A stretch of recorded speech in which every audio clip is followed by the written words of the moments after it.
अस्सलाम वालेकुम दोस्तों, मेरा नाम साकिब हुसैन है और आज हम जिस चैप्टर को डिस्कस करने जा रहे हैं वो है defence mechanism of the body. ये माइक्रोबायोलॉजी का अहम तरीन चैप्टर है। इसमें हम ये डिस्कस करेंगे कि सीबीसी को किस तरह से इंटरप्रिटेट किया जाता है, बॉडी में डिफेंस मैकेनिज्म के वो कौन कौन से सेल्स हैं जो एलिवेट अगर हो जाएं सीबीसी में तो वो किस चीज़ को इंडिकेट करते हैं। उसके अलावा हम ये देखेंगे कि हमारे पास इनेट और एडाप्टिव इम्यून सिस्टम में क्या फ़र्क है, उसके कंपोनेंट क्या क्या हैं। चैप्टर डिस्कस करने से पहले हम इसके की हाइलाइट्स देखेंगे कि इस चैप्टर में हम कौन कौन सी चीज़ें पढ़ने वाले हैं। हम सबसे पहले ये पढ़ने वाले हैं कि अच्छी हेल्थ का हमारी प्रोटेक्शन में अगेंस्ट माइक्रोबियल इन्फेक्शन क्या किरदार है। उसके अलावा हम ये देखेंगे कि रेजिस्टेंस की डेफिनेशन क्या है, नॉन स्पेसिफिक रेजिस्टेंस की डेफिनेशन क्या है और ससेप्टेबिलिटी की डेफिनेशन क्या है। उसके अलावा हम ये डिस्क्राइब करेंगे कि स्किन का और म्यूकस मेम्ब्रेन का क्या रोल है नॉन स्पेसिफिक रेजिस्टेंस में। ये डिस्कस करेंगे, एक्सप्लेन करेंगे कि प्रोसेस ऑफ फेगोसाइटोसिस किस तरह से होता है और कौन कौन से सेल इनको अंजाम देते हैं। उसके अलावा डिफाइन करेंगे कि स्पेसिफिक रेजिस्टेंस क्या होती है, इन्नेट रेजिस्टेंस क्या होती है और इम्यूनिटी की डेफिनेशन क्या है। हम ये एक्सप्लेन करेंगे कि 4 टाइप्स ऑफ एक्वायर्ड इम्यूनिटी कौन कौन सी होती हैं। उसके अलावा डिस्कस करेंगे कि ह्यूमरल और सेल मीडिएट इम्यूनिटी में क्या फ़र्क है।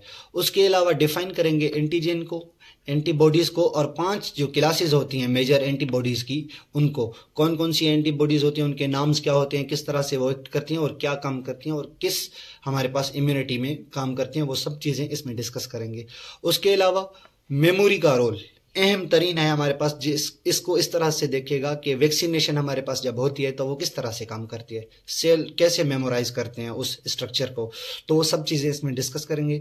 टॉलरेंस क्या है और स्पेसिसिटी इन इम्यूनिटी क्या होती है।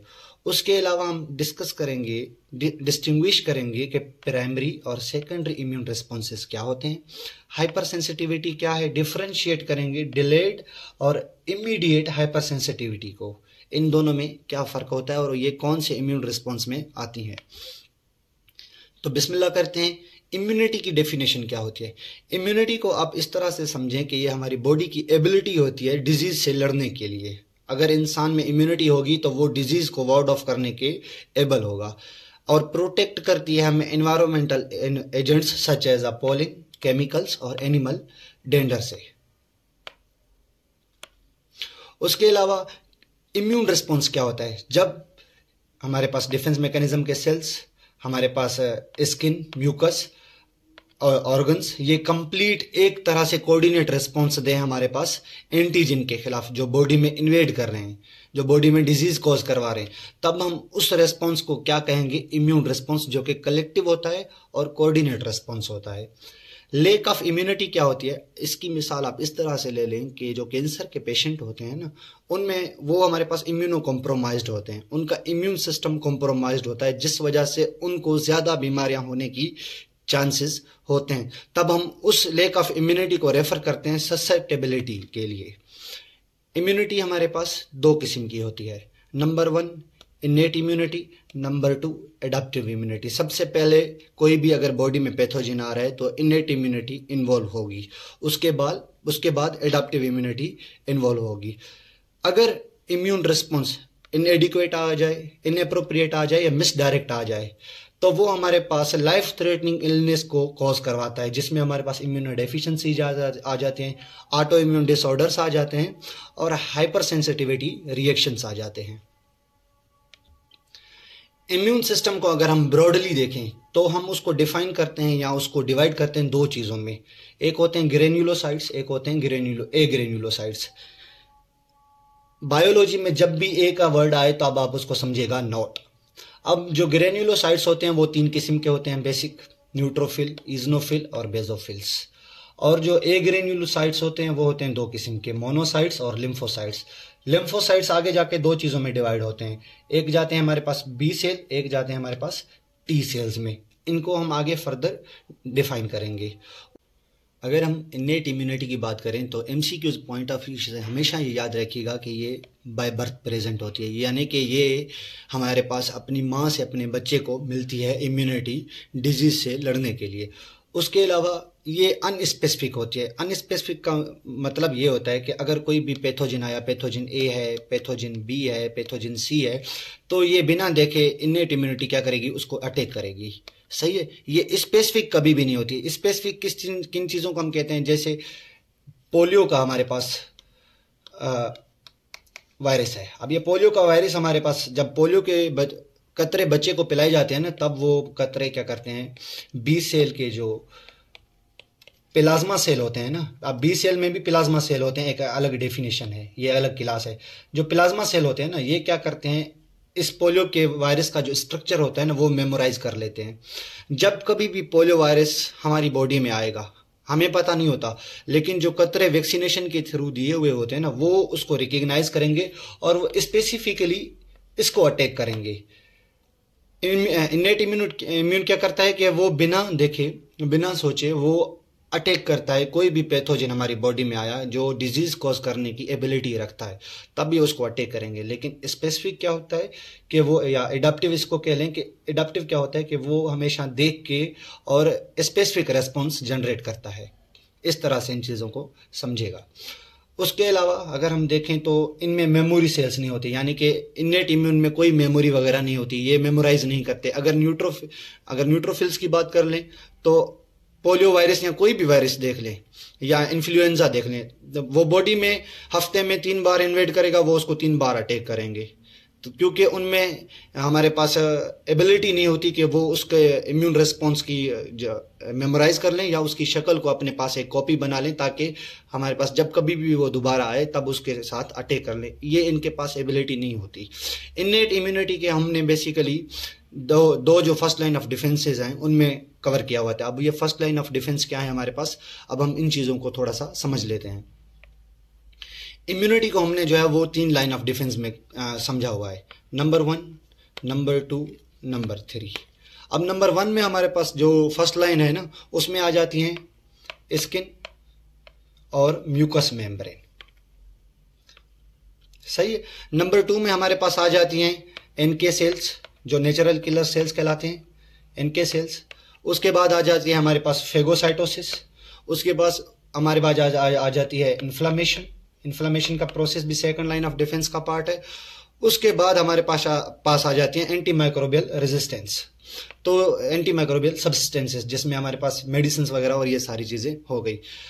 थर्ड लाइन ऑफ डिफेंस में हमारे पास क्या आ जाता है, सिर्फ बी और टी सेल्स। तो ये हमारे पास बी और टी सेल्स जो हैं ये थर्ड लाइन ऑफ डिफेंस का पार्ट है। कोई भी बैक्टीरिया, कोई भी पैथोजन अगर हमारी बॉडी में इन्वेड कर रहा है ना, तो उनको इन सब चीज़ों से गुजरना पड़ेगा। ये सब चीज़ें उनके खिलाफ लड़ती हैं हमारे पास। तो स्किन को देख लें, स्किन बैरियर है। म्यूकस को देख लें, वो ट्रैप करता है हमारे पास बैक्टीरिया, डस्ट पार्टिकल्स कोई भी जा रहे हैं। इनके सेल्स को देख लीजिएगा, इसकी डेफिनेशन देखेंगे कि ये कौन से सेल्स को अटैक करता है। फेगोसाइटोसिस का प्रोसेस किस तरह से होता है, इन्फ्लामेशन किस तरह से होती है, और एंटी माइक्रोबियल जो सब्सटेंसेज हैं वो किस तरह से हमारे पास काम करते हैं।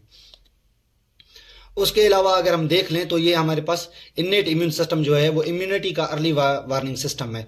इसी के थ्रू हमारे पास जो है वो कोऑर्डिनेशन होती है इन्नेट से स्पेसिफिक में। इन्नेट इम्यून सिस्टम हमारे पास कोऑर्डिनेट करता है स्पेसिफिक जो हमारे पास होती है, या जिसको एडाप्टिव कह लें, एडाप्टिव इम्यून रेस्पॉन्सेस। इसको डिज़ाइन किया हुआ है कि ये प्रिवेंट करे हमारे पास माइक्रोब्स को गेनिंग एक्सेस, और ये बॉडी की हेल्प करता है ताकि इनको एलिमिनेट किया जाए। अब दोबारा इस चीज़ को दोहराते हैं, इन्नेट इम्यूनिटी को। इन्नेट इम्यूनिटी हमारे पास रेफर करती है बाय बर्थ, ये प्रेजेंट होती है, रैपिड रेस्पॉन्स जनरेट करती है, रिकग्नाइजेशन कभी भी नहीं करती, मेमोरी सेल्स इनमें नहीं होते। 2 लाइन ऑफ डिफेंसेस इनमें इन्वॉल्व होती हैं, first line of defence, second line of defence. First line of defence के जो मेंबर्स हैं वो अलग हैं, सेकंड लाइन ऑफ डिफेंस के जो कंपोनेंट्स हैं वो अलग हैं।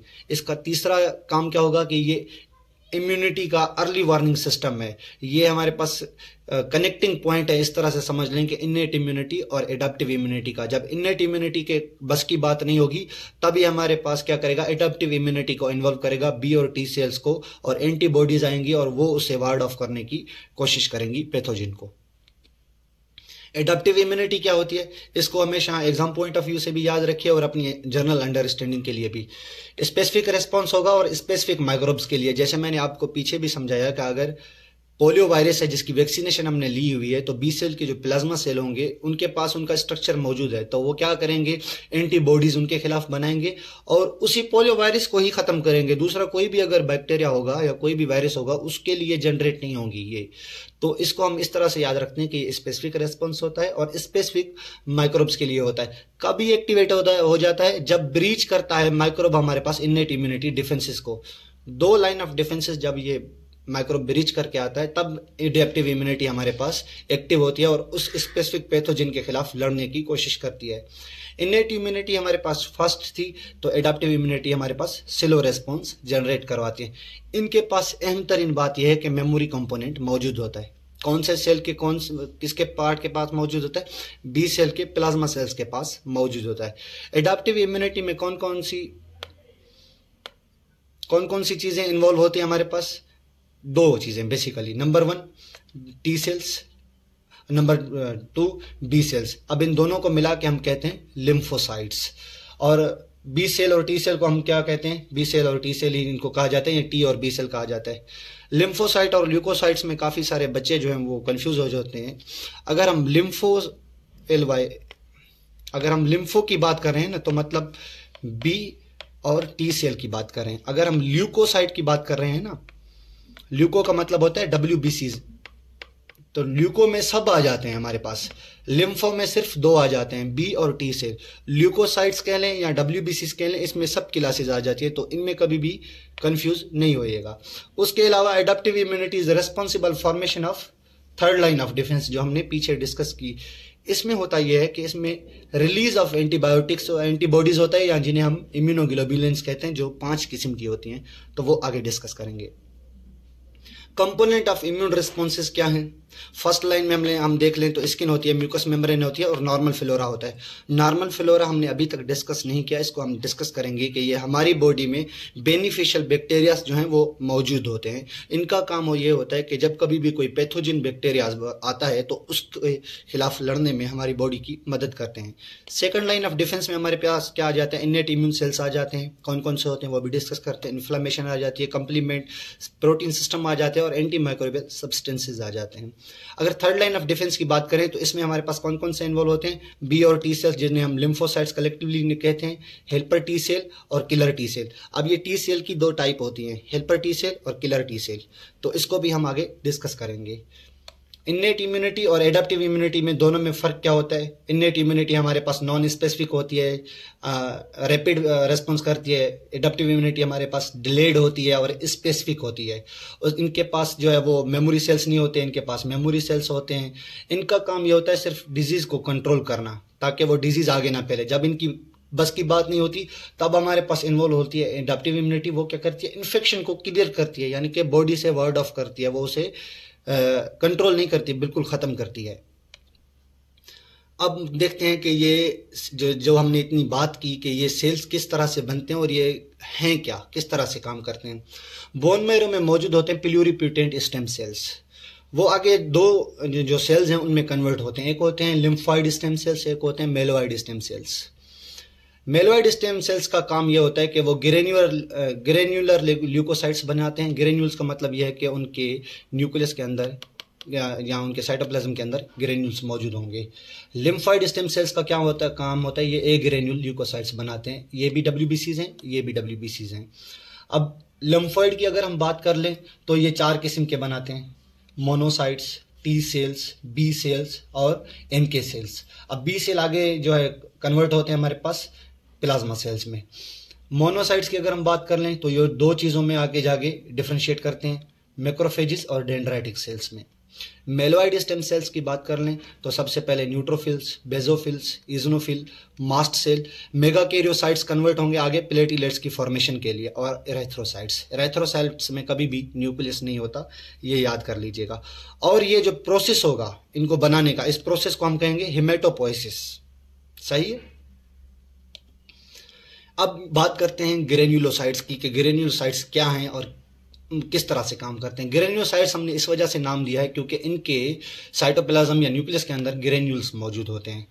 और दूसरी बात, इन्हें हम कहते हैं PMN, यानी कि polymorphonuclear. Leukocyte, because of varying shape of nucleus, which is usually lobed into 3 segments, which distinguish them from mononuclear agranulocytes. इसको मैं पीछे जाके एक चीज दफा दोबारा समझा दूं कि इसके आप देख रहे हैं, इसके पास 3 न्यूक्लियस हैं, हमारे पास 2 न्यूक्लियस, इसके पास 3 न्यूक्लियस 3 लोब्ड है, और इसके पास 2 न्यूक्लियस है। अगर आप लिम्फोइड में देखेंगे ना तो इनके पास सिंगल न्यूक्लियस है। तो ये बात इस तरह से हो रही है कि इनके पास सिंगल न्यूक्लियस होता है, और इनके पास हमारे पास ट्रिपल भी हो सकता है और डबल भी हो सकता है। अब ये किस तरह से फॉर्म होते हैं ग्रेन्युलोसाइट्स? ये ग्रेन्युलोपोइसिस के थ्रू प्रोसेस होता है, या हिमेटोपोइसिस कह लें। इस प्रोसेस के थ्रू बोन मेरो में इनकी फॉर्मेशन होती है, और ये आगे line of differentiation line of differentiation का मतलब क्या है? जैसे मेगा कैरियोसाइट्स हमारे पास कन्वर्ट हो रहे हैं, किसको फॉर्म कर रहे हैं? प्लेटिलेट्स को, तो इसको कह रहे हैं हम लाइन ऑफ डिफरेंशिएशन।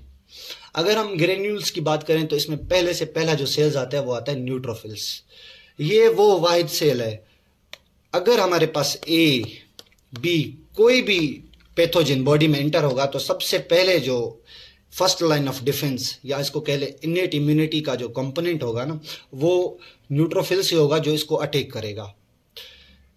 हमारे पास अगर देख लें कि जो हमारे पास डिजीज प्रोसेस होता है, जिसमें जब कोई भी पैथोजन डिजीज कॉज करवाता है, जो इन्फेक्टेड साइट होती है ना, इन्फेक्टेड साइट में सबसे पहले जो है ना वो न्यूट्रोफिल जाते हैं, वो जाके वहाँ चीज़ें संभालते हैं। न्यूट्रोफिल्स जो हैं बेसिकली, अगर न्यूट्रोफिल्स की बात कर लें, neutrophils first line of defence का पार्ट है, और ये अगेंस्ट इन्फेक्शन काम करते हैं। इनकी टोटल जिंदगी कितनी होती है? 6 से 9 घंटे। अगर सीबीसी आ रही है किसी पेशेंट की, अगर उसमें आप देख रहे हैं उसमें न्यूट्रोफिल्स का लेवल बिल्कुल ही पीक पर है, बढ़ा हुआ है, तब ये किस चीज को इंडिकेट करेगा कि उस पेशेंट को पिछले 9 या 6 घंटों या 10 घंटों के दरमियान ही कोई इन्फेक्शन हुआ है, और ये ताज़ा इन्फेक्शन है। ये हमारे पास क्रोनिक इन्फेक्शन नहीं है, ये हमारे पास इनेट इन्फेक्शन है। तब ये हमें उन सीबीसी को पढ़ने में मदद देती है, इनकी लाइफ स्पेन को अगर हम देखें। न्यूट्रोफिल्स क्या करते हैं? अपने अंदर ग्रेन्यूल्स जो कंटेन करते हैं, जो अपने अंदर से एंजाइम रिलीज करते हैं, जो उनको मदद करने में, किल करने में मदद देते हैं। उसके अलावा ये डाइजेस्ट करते हैं, यानी कि फेगोसाइटोसिस का प्रोसेस भी करवाते हैं। अब फेगोसाइटोसिस के प्रोसेस को आप इस तरह से समझिए कि ये एक हमारे पास सेल है और ये सेल है। अब ये सेल क्या, ये पैथोजन। अब पैथोजन को फेगोसाइटिक जो सेल्स होंगे ये इसको एंगल्फ करेंगे और इसकी लाइसोसोम एंजाइम के जरिए जो है वो डिग्रेडेशन करेंगे। तो इस तरह से फेगोसाइटोसिस अपना काम करते हैं। ग्रेन्यूल्स क्या करेंगे? अब ये हमारे पास सेल है बॉडी का, इसको न्यूट्रोफिल कह लें आप, और ये हमारे पास एंटीजन है। अब ये क्या करेंगे? अपने अंदर से छोटे छोटे ग्रेन्यूल्स रिलीज करेंगे, और ये ग्रेन्यूल्स क्या करेंगे? इनके अंदर परफोरेशन करवाएंगे, इसकी जो सेल मेम्ब्रेन होगी इसको वीक करेंगे और इसको यहीं पे डिग्रेड करेंगे। फेगोसाइटोसिस क्या करेंगे? उनको इंगल्फ करेंगे। तो ये बेसिक फर्क है। न्यूट्रोफिल क्या करते हैं? जब कभी भी बॉडी में इन्फेक्शन आता है ना, तो वो ब्लड स्ट्रीम में सिग्नल लीव करते हैं ताकि जो दूसरे हमारे पास सेल के कंपोनेंट हैं वो भी उस इन्फेक्टेड साइट पे आएं और एक कोऑर्डिनेट और कलेक्टेड जो है वो रिस्पॉन्स जनरेट करें। और उसके अलावा कौन सिग्नल जनरेट करते हैं? बैक्टीरिया खुद सेल कर सिग्नल जनरेट करते हैं, या कॉम्प्लीमेंट प्रोटीन सिस्टम होता है जो हमारे पास शो करेगा अपने अंदर से कुछ सरफेस पे जो है वो मॉलिक्यूल शो करते हैं डैमेज टिश्यूज। तो ये अगर सरफेस में मॉलिक्यूल शो कर रहे हैं डैमेज टिश्यू, तो वो हमारे पास क्या होगा? वो भी एक सिग्नलिंग का पाथवे होगा। उसके अलावा न्यूट्रोफिल क्या करते हैं? Also release substances produce fibres. ये फाइबर क्या करता है? अब इस चीज को इस तरह से समझिए कि न्यूट्रोफिल क्या करेंगे? अपने अंदर से फाइबर रिलीज करेगा। फाइबर क्या करेगा? इनको जो चारों तरफ है वो इसको कनेक्ट करेगा। अब जब ये कलेक्ट करेगा तो इनको फेगोसाइटोसिस में आसानी होती है इसको इंगल्फ करने के लिए, क्योंकि ये मूव नहीं कर सकता। इनकी जो मूविंग एबिलिटी होती है ना, उनको ये डिस्ट्रॉय करते हैं और उसके अलावा इनको फैलने नहीं देते। अगर ये ब्लड वेसल में किसी एक जगह पे इसको जो है वो फाइबर के थ्रू कलेक्ट करेंगे तो वो आगे नहीं जा पाएगा, और ये उसको डायरेक्ट या तो डाइजेस्ट करेंगे, फेगोसाइटोसिस करवाएंगे, या ग्रेन्यूल्स के थ्रू जो है वो इनकी एंजाइम रिलीज करेंगे, वो इनकी जो है वो डाइजेशन करवाएंगे। उसके अलावा अगर हम बात करें जो मोस्ट इंपॉर्टेंट सेल्स हैं इनेट इम्यूनिटी के, वो हैं इजनोफिल्स। अब इजनोफिल को आप ये देखिएगा, हमेशा याद करिएगा, एमसीक्यूज में आता है कि ये पैरासाइट को किल करने में काम आते हैं और कैंसर सेल्स को किल करने में काम आते हैं। उसके अलावा ये एलर्जिक रेस्पॉन्सेस के खिलाफ जनरेट होते हैं, पैरासाइटिक इन्फेक्शन और अस्थमा। ये चीजें इंपॉर्टेंट हैं एग्जाम पॉइंट ऑफ व्यू से। Eosinophil can ingest bacteria, but they also target foreign cells that they are too large to ingest. अब इसको इस तरह से समझिए कि एक ये छोटा बैक्टीरिया है, ये हमारे पास इजनोफिल है। अब इजनोफिल क्या करेगा, इसको जो है वो फेगोसाइटोसिस के प्रोसेस के थ्रू इसको जो है वो कवर कर लेगा और इसकी डाइजेशन करवाएगा। अब इसको दोबारा ले लीजिए, ये हमारे पास इजनोफिल है और ये हमारे पास बड़े में बड़ा बैक्टीरिया है।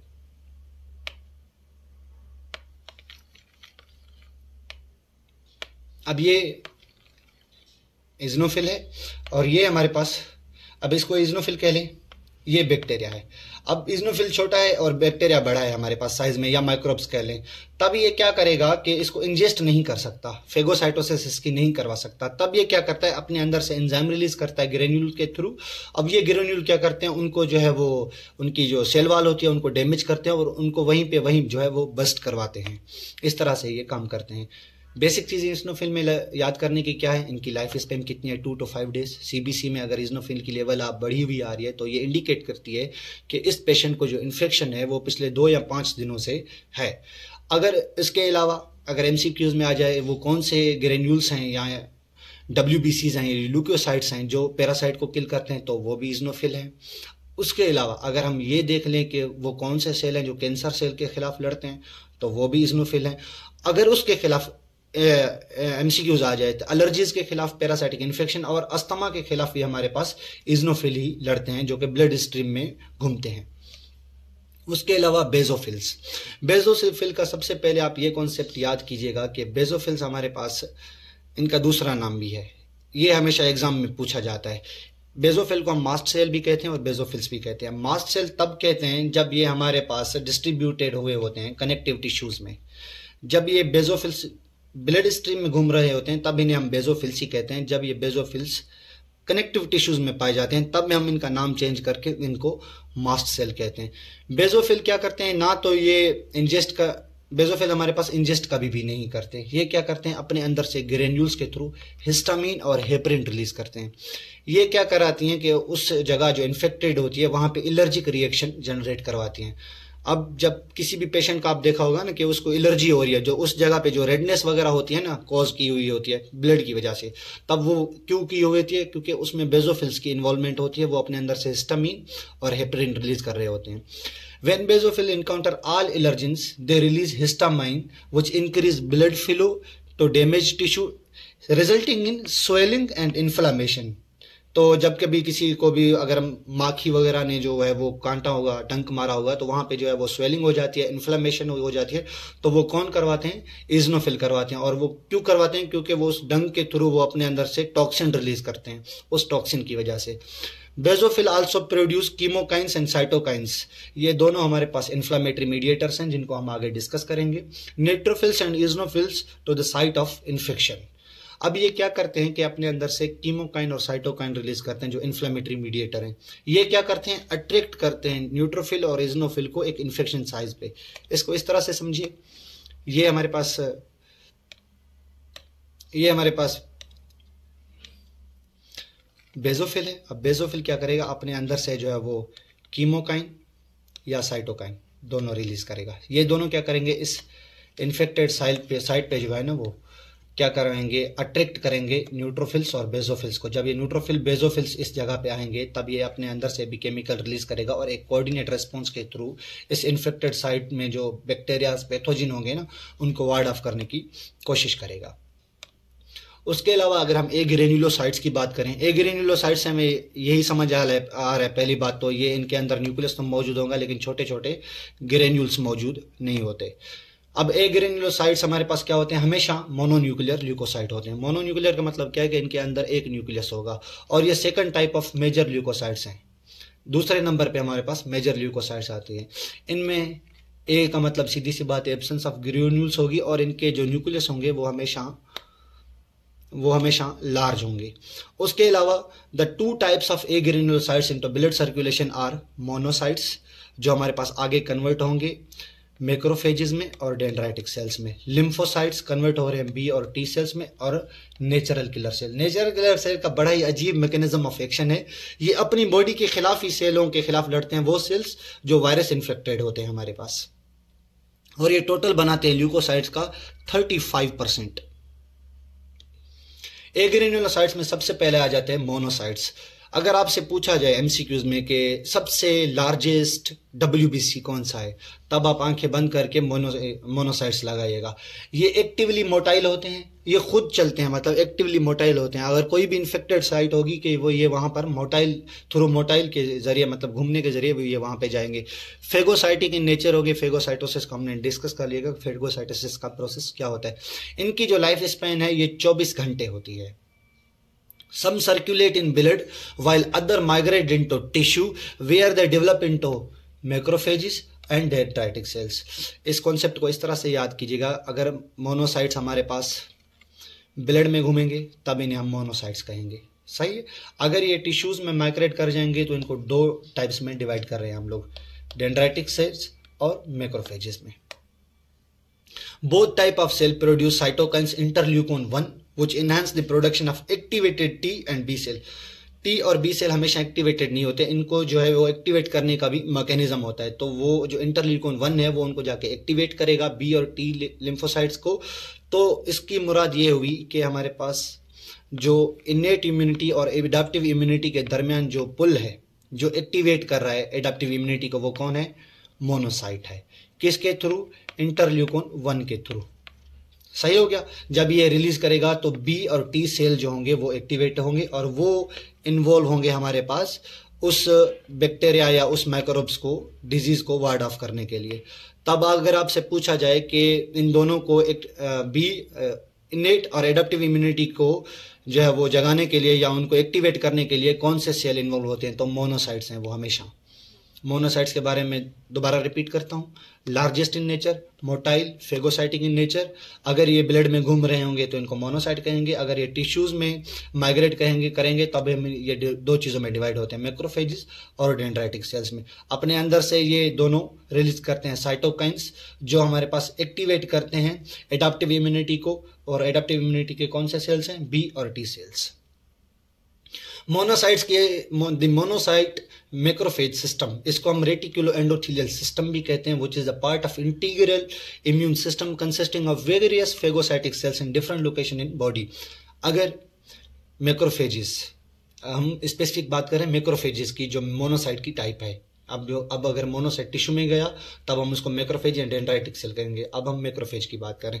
अगर मैक्रोफेज, ये एमसीक्यूज में ज्यादातर पूछा जाता है लिवर के बारे में। अगर मैक्रोफेज लिवर में है तो उसको हम नाम देंगे कप्फर सेल का, सही है। अगर मैक्रोफेज एडिपोज टिश्यूज में है तब हम उसको नाम देंगे एडिपोज टिश्यू मैक्रोफेजेस। अगर हमारे पास बोन्स में मौजूद है तो बोन्स में ये कहलाएगा ओस्टियोक्लास्ट। अगर ये स्किन में मौजूद है तो ये लेरिंगल सेल कहलाएगा। अगर हमारे पास लिम्फ नोड में मौजूद है तो ये साइनस हिस्टोसाइट्स कहलाएगा। उसके अलावा जो मोस्ट इंपॉर्टेंट है वो कप्फर सेल है, इसको हमेशा याद कीजिए। नर्वस सिस्टम ये माइक्रोविलिया कहलाएगा और बोन्स में ओस्टियोक्लास्ट। ये हमेशा जो है वो एग्जाम में पूछे जाती हैं चीजें। उसके अलावा अगर हम डेंड्राइटिक सेल की बात करें तो dendritic cells are derived from monocytes and can be defined as antigen presenting cells. Their main function is to process antigen material and present it to T cell। अब इसको मैं चाहता हूं कि एक तस्वीर में हम लोग डिस्कस कर ले।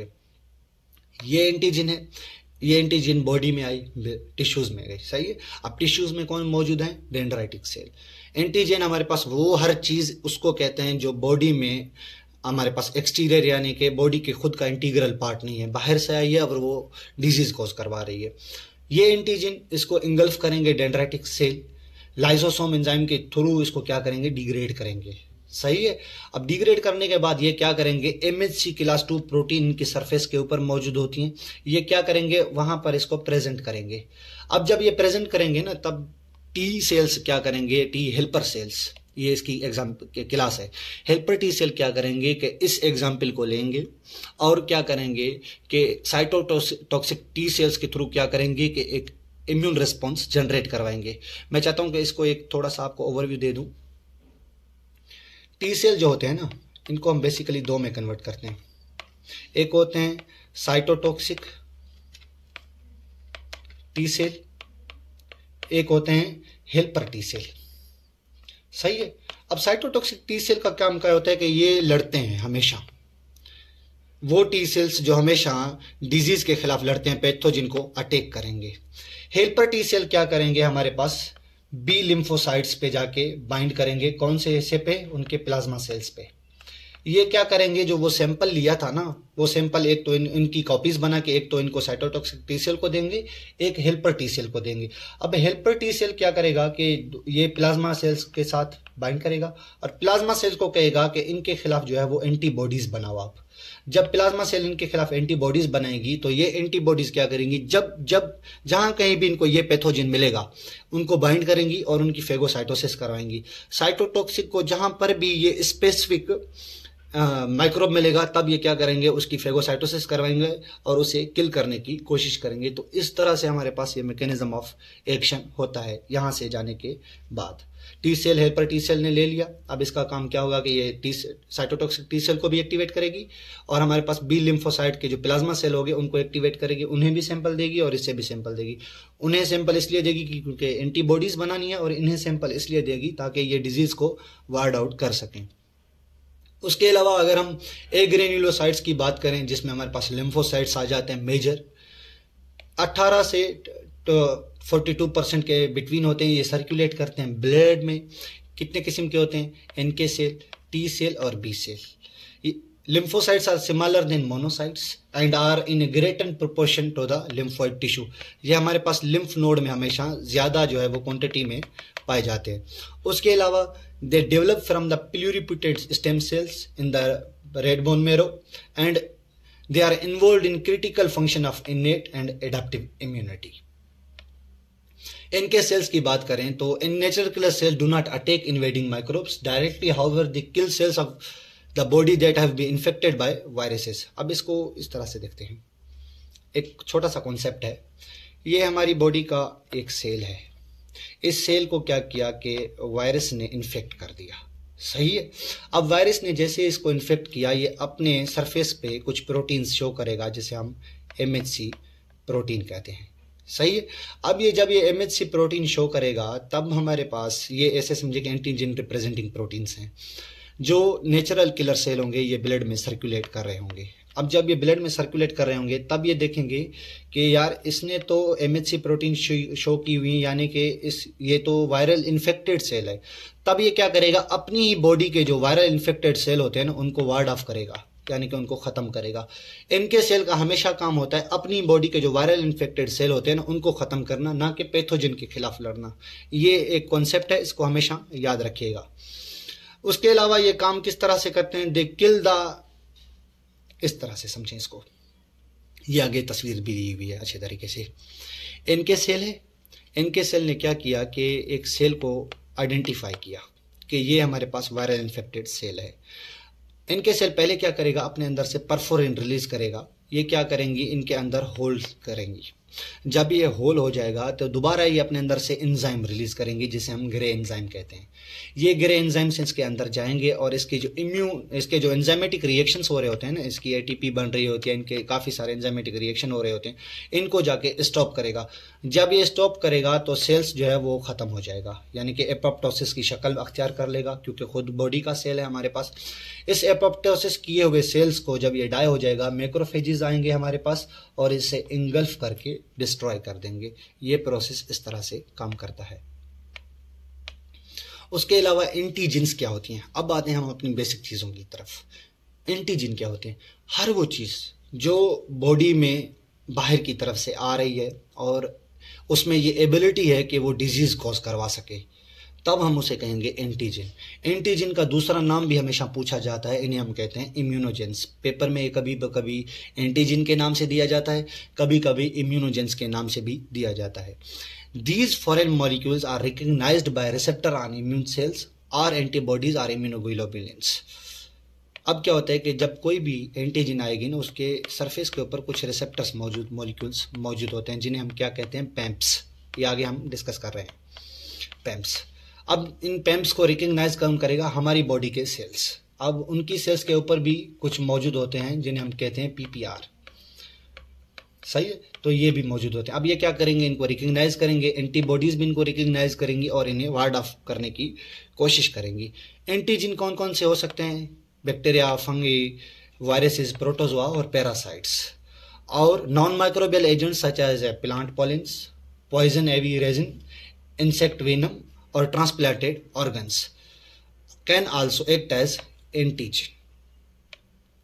एंटीजन डिटरमाइंट्स हमारे पास क्या होते हैं? Antigen determinants are the chemically complex and biological surface is divided into chemical sites generally made up of peptides. अब इसको इस तरह से समझिएगा, आगे तस्वीर में हम इसको समझने की कोशिश करते हैं. ये है एंटीजन डिटरमाइंट्स. ये क्या होता है कि कोई भी पैथोजन आता है ना, उसकी सरफेस पे मौजूद होते हैं. इनकी शक्लें डिफरेंट होती हैं. सही है. इसकी शक्ल देख लिए ट्राइंगल, ये सर्कुलर, और इसकी शक्ल बिल्कुल ही अलग है. तो ये शक्लें इनकी एंटीजन डिटरमाइंट्स की हमेशा अलग होती हैं. और ये कहाँ पर मौजूद होते हैं? एंटीजन जो डिजीज कॉज करने की एबिलिटी रखते हैं उनके ऊपर मौजूद होते हैं. इनके बदले में हमारी बॉडी से क्या रिलीज होती हैं? एंटीबॉडीज. अब ये एंटीबॉडीज, जब मैंने आपको बताया था ना कि प्लाज्मा बी सेल्स जो होते हैं वो, उनको एक सैंपल दिया जाता है कि ये है, ये इसकी मटेरियल है, आप इनके खिलाफ जो है वो एंटीबॉडीज बनाओ. तब वो इनको देख के जो है हमारे पास एंटीबॉडीज बनाता है, और वो हर एंटीबॉडी अलहदा स्पेसिफिक जो है ना, वो जो एंटीजन डिटरमाइंड होता है उसके ऊपर बाइंड करती है. ये बॉडी के सेल रिलीज करेंगे एंटीबॉडी. सही है, इसको हमेशा याद कीजिएगा. एंटीबॉडीज जो हैं वो बॉडी के सेल्स के रिलीज करेंगे. एंटीजन हम उसे कहते हैं जो डिजीज कॉज करवा सकता है, बॉडी के अंदर आएगा. और एंटीजन डिटरमाइंट क्या होता है कि ये इनकी सरफेस के ऊपर इस तरह से मौजूद होते हैं. इनको रिकग्नाइज करके जो है वो स्पेसिफिक जो रेस्पॉन्स है बॉडी की तरफ से वो जनरेट किया जाता है. उसके अलावा हम इन एंटीजन डिटरमाइंट्स को एपिटोप्स भी कहते हैं. ये यूनिक शक्ल की होती है, हमने देख ली, और स्पेसिफिक इम्यूनोग्लोबिन रिसेप्टर इनको बाइंड करते हैं. किस तरह से? अगर ये देखिए, ये स्पेसिफिक रिसेप्टर है, यहाँ पर इसकी शक्ल अलग है तो इसके लिए एंटीबॉडी बी आ गई, ये स्पेसिफिक रिसेप्टर है, और इसकी शक्ल अलग है तो ये एंटीबॉडी सी आ गई, इस तरह से. उसके अलावा ए सिंगल एंटीजन में कंटेन मल्टीपल एंटीजन डिटरमाइंट्स. ये देखिए, इस सिंगल एंटीजन के ऊपर मल्टीपल डिटरमाइंट की जो है वो शेप्स मौजूद हैं, each stimulating different T and B lymphocytes. Hapten क्या होती है? अब हेप्टिन को इस तरह से समझिए कि ये छोटा मॉलिक्यूल है, कुछ भी हो सकता है. अब कौन सी चीज़ें हेप्टिन कहलवा सकती हैं हमारे पास? इसको इस तरह सिमिलर सब्सटेंसेस, जिसे ड्रग्स हो गई या पॉइजन्स हो गई. अब ये छोटी छोटी चीज़ें होती हैं. सही है. जब ये सिमिलर ड्रग्स और पॉइजन क्या करती हैं कि बड़े प्रोटीन कॉम्प्लेक्स के साथ मिलती हैं, सही है, तब ये हमारे पास कन्वर्ट होंगी एक एंटीजन में. हेप्टिन जब प्रोटीन कॉम्प्लेक्सेस के साथ बाइंड होगा तब ये कहलाएगा एंटीजन. अब हमें एंटीजन की डेफिनेशन पता है कि वो चीज़ जो डिजीज कॉज करने की एबिलिटी रखती है, तब ये डिजीज कॉज करवा सकती हैं.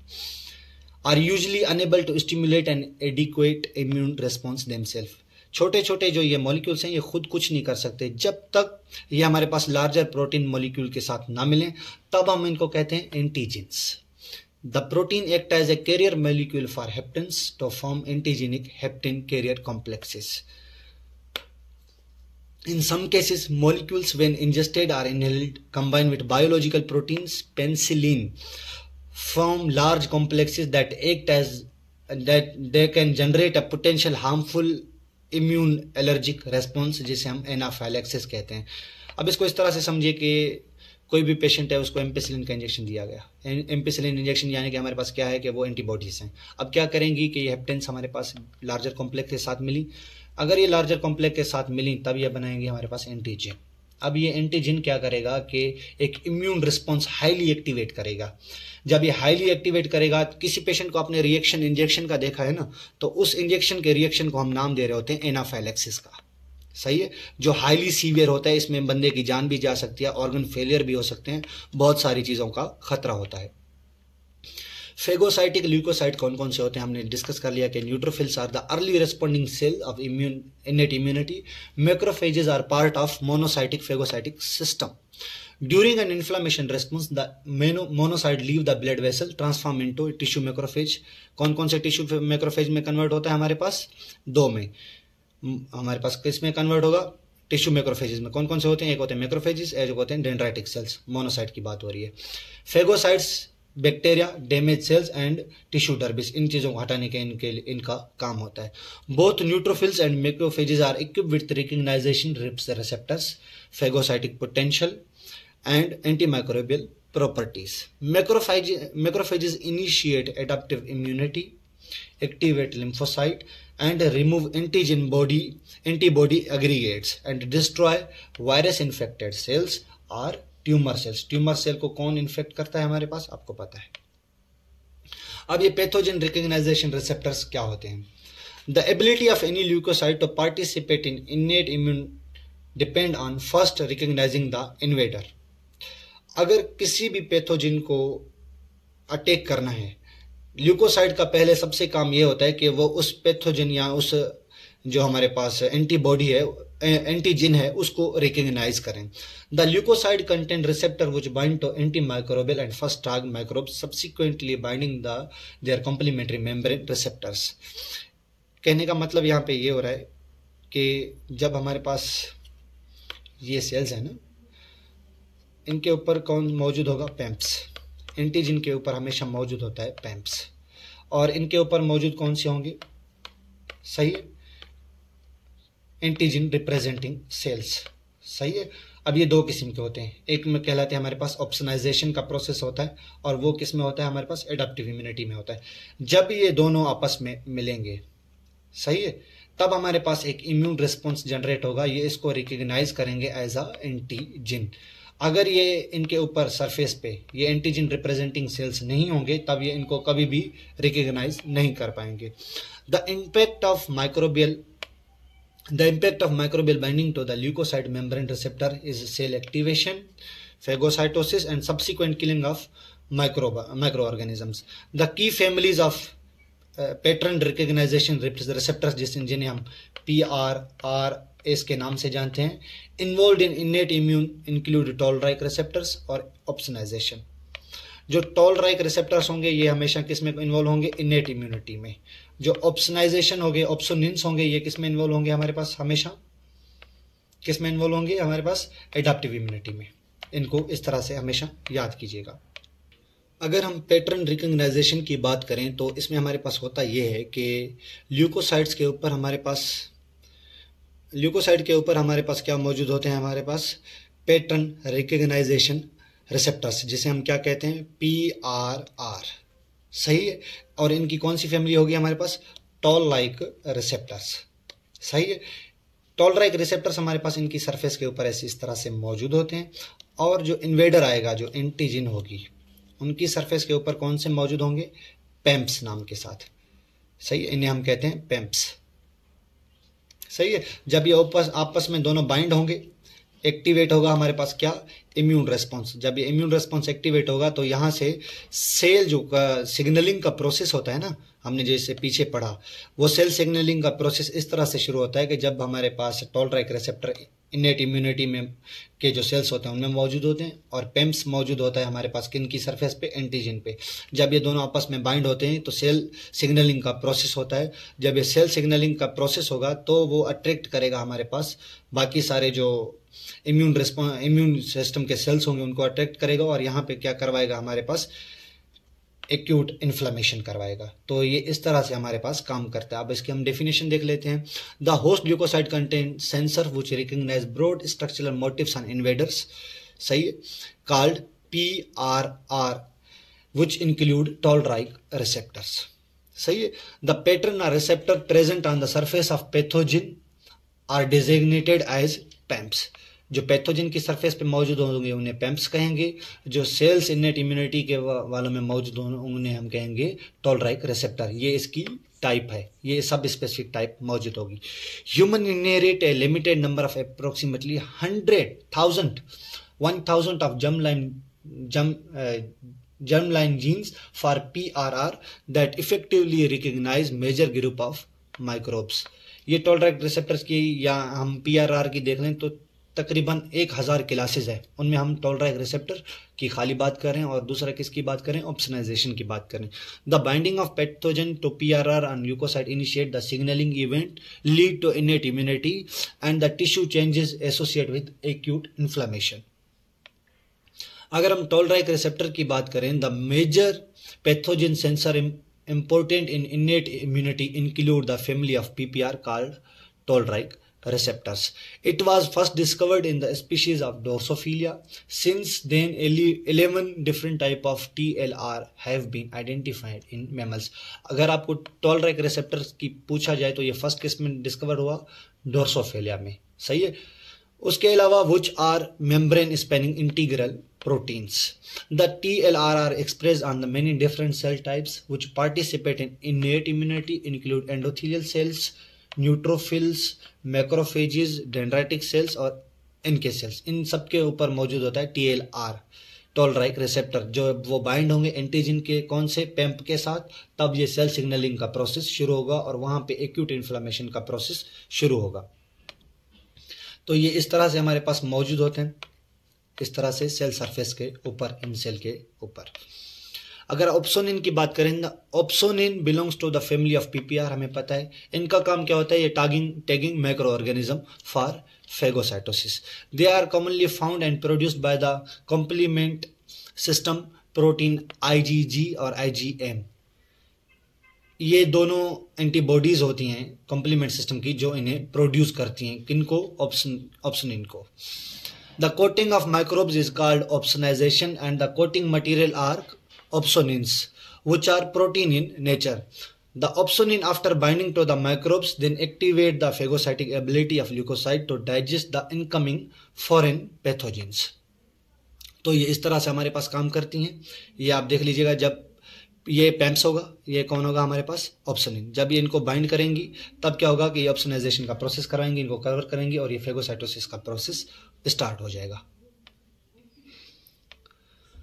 मैकेनिज्म ऑफ फेगोसाइटोसिस किस तरह से होगा? ये पैम्प्स मौजूद होगा किसके ऊपर? पैथोजन के ऊपर। और हमारे पास क्या होगा? टॉलरैक रिसेप्टर्स। किस चीज की मतलब बात हो रही है? न्यूट्रोफिल का। ये कौन सा सेल है? न्यूट्रोफिल, डेंड्राइटिक सेल है। डेंड्राइटिक सेल के मोनोसाइट्स के ऊपर कौन सी मौजूद होते हैं? टॉलरैक रिसेप्टर्स। जब ये इनको बाइंड करेंगे तब ये इसको इनगल्फ करेगा हमारे पास सेल के अंदर। सबसे पहले जो वैक्यूम होगा उसे हम कहेंगे फेगोसोम, सही है। फेगोसोम आगे कन्वर्ट होगा हमारे पास फेगोलाइसोसोम, तब यहाँ पे हमारे पास एंजाइम इन्वॉल्व होगा, लाइसोसोम। ये क्या करेगा? डाइजेस्टिव एंजाइम है, इसकी डाइजेशन करवाएगा, डाइजेशन करवा के इसको पार्शली डाइजेस्ट करेगा। तब ये आगे होगा हमारे पास अगली बॉडी में, इसे हम कहेंगे रेजिडुअल बॉडी। ये इनडाइजेस्टेबल मटेरियल है और इसे ये बाहर फेंक देंगे इस तरह से ब्लड में। तब ये क्या हो गएगा कि इसको हम यूरिन के थ्रू और फिसिस के थ्रू एक्सक्रीट आउट कर देते हैं। फर्स्ट लाइन ऑफ डिफेंस को हम अगली क्लास में डिस्कस करेंगे कि फर्स्ट लाइन ऑफ डिफेंस को फर्दर कैसे डिस्क्राइब किया जाता है और कौन कौन से जो सेल्स हैं वो मौजूद होते हैं, म्यूकस किस तरह से काम करती है, माइक्रोबायोटा किस तरह से काम करते हैं और किन किन जगहों पे फैले हुए हैं। तो ये सारी चीज़ें हम अगली क्लास में डिस्कस करेंगे इंशाल्लाह।